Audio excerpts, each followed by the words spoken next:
Welcome to the fourth part of our Scissor Wedge Mini Course. We're finally pummeling into back control positions. We're going to start off with the Reaping Scissor Wedge. Just keep in mind that when we start with a seatbelt and the scissor wedge in place, that normally you would need to fight for those positions, right? They will not give you that voluntarily if they know what they're doing. But it would be way too much to show how to get there and how to attack and break down a turtle. So we're just going to pretend we end up there somehow, right? Just keep that in mind. We're going to be two parts on this because it's important that you know what to do when your opponent is freeing his knee out of your scissor wedge, which is not that hard to do. And you need to know how to follow up in order to be effective with it. And it's a transition you will need quite often against good opposition that will try to kill the angle, right? So it's two parts. The first one is if we succeed with the normal scissor wedge or the reaping scissor wedge rather. The second one is if they cleared the knee a little bit out of the scissor wedge, right? The thing we're going to show first is the simplest version against a naive opponent. You need to know how to pummel against a naive opponent. Just be aware that people will put up defensive measures if they're good. They have defensive postures in place, and we need to be able to deal with that. That's why we're adding the cross body right into the mix. We're not going to go into too much detail on the cross body right.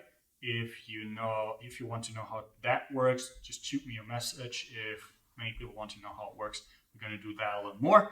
But it's more about the principle behind it and what you need to do to be able to attack someone who is competent in what they're doing. So now we're going to start in the Reaping Scissor Wedge with a knee wedge, foot placement, seatbelt. If you have problems with the mechanics behind the Reaping Scissor Wedge itself, just watch the second video on the mechanics, right? But we're going to scrape, we're going to point our knees towards the sky, have a good regulate the tension in the seatbelt. From here, I'm going to pummel the front foot towards my own knee.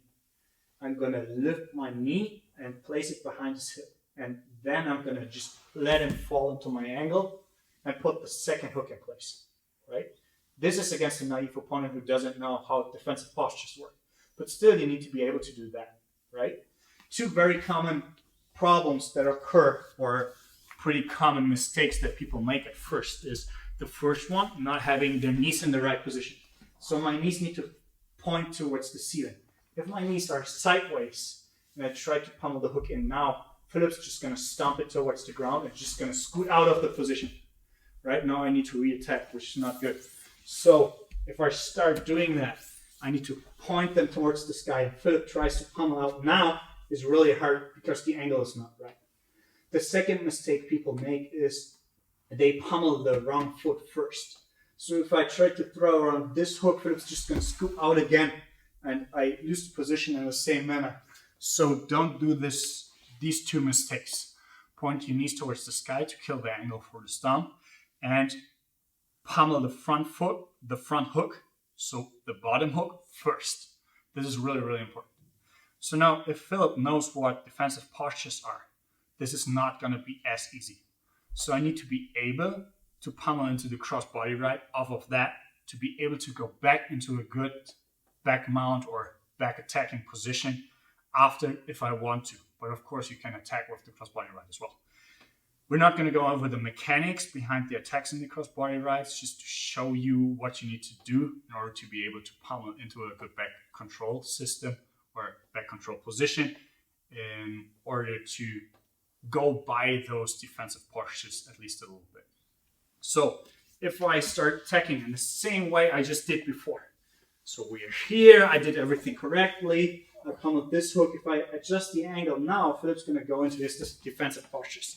So he's going to close his elbow and his knee together so I can place the second hook. He's going to catch my knee. See, he's got the knee. He's pulling it up so I can't come up with him, right? This is the problem. I can't get into position. If I stay here too long, he's going to fight out of the position. So before he does so, I'm going to go shoelace to shoelace. I'm going to feed this foot to my other foot and close the lock down here. Now I need to get my hands out of the seatbelt.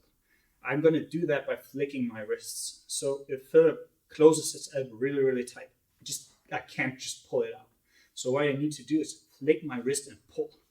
Now my fist is trapped here. So I'm going to point my fingers and flick, flick, flick till I can get it up. This will be a fight, okay? I'm going to do the same thing with the other hand. I grab the biceps. I'm going to flick, flick, flick, flick, flick, and get the hand up. Now I need to sit up a little bit because I don't want him to turtle. I need to reach for the second leg. I'm going to pull that towards me, double up on the position, and I'm going to pull him back into the crossbody right. From here, I can enter the cross lock if I want to, or I can go on with the attack. The problem is if I just go back into back position from here, Philip's going to be in a defensive position again, but now I can't even get the seatbelt. So this is not a good option, right? So what I need to do is scoot around a little so everyone of you can see. What I do from here is attack with the cross body right. So first I go for the calf slicer. I bring that towards me. He's probably going to kick out, which gives me the crotch lock, and I'm able to attack the crotch ripper or banana split or however you want to call it. So what Philip needs to do now is either push on the elbow or cup his knees so I can't extend his legs. Right? Both positions give me this arm because the elbow opens up. Now I can just grab here, or if he pulls the elbow, or pushes the elbow, I need to cross grip, and now I'm in diagonal control. So on the bottom corner, I have the left side control, and on the top corner, I have the right side control, diagonal control. From here, his elbow is opened up. So what I can do now is get the shoulder, which prevents him from getting his angle for the defensive position. Now I'm going to come up towards the elbow and get behind his head. Now I can pull him towards me, stay on the elbow, and insert the second leg if I want to. Or if he guards it, which he can't do, I'm just going to stay here, right? From here, I can start attacking him. I can start to put my hooks in, whatever I want to do. I have many options from here, but we're now in a different system, right? We're going to switch the angle a little bit so you can see better. So from here, I'm going to attack the same thing again, right? We're here, I'm going to pummel. He's going to fall into his position. I feed the shoelaces, I flick my wrists out, get the foot, fall back.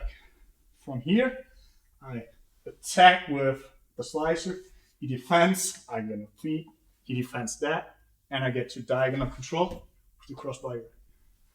From here, I'm going to come under the shoulder and lift him up a little. So this pull here prevents him from turning that way, right? I can get my wrist under, get onto my elbow, and either start hooking here or keep the position as it was, right? So we're here.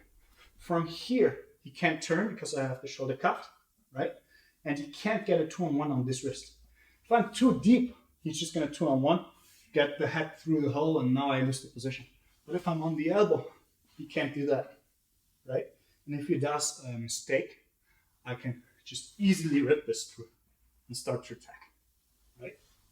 So you see, you need to be able to attack the cross body right and the normal back control with each other, because you're not going to be able to expose everything by just doing one if my opponent has good defensive structures. Just keep that in mind. If your opponent is not naive, you need to play those off against each other, right? You have many more options from these positions to attack and do whatever you want, right? But it's not about the crossbody right or back control attacks or back attacks per se. It's more about how to get there. So once you can do that, you have a good opportunity to attack, get points, whatever you want to do with that. And you will be able to attack people who are really good with those positions.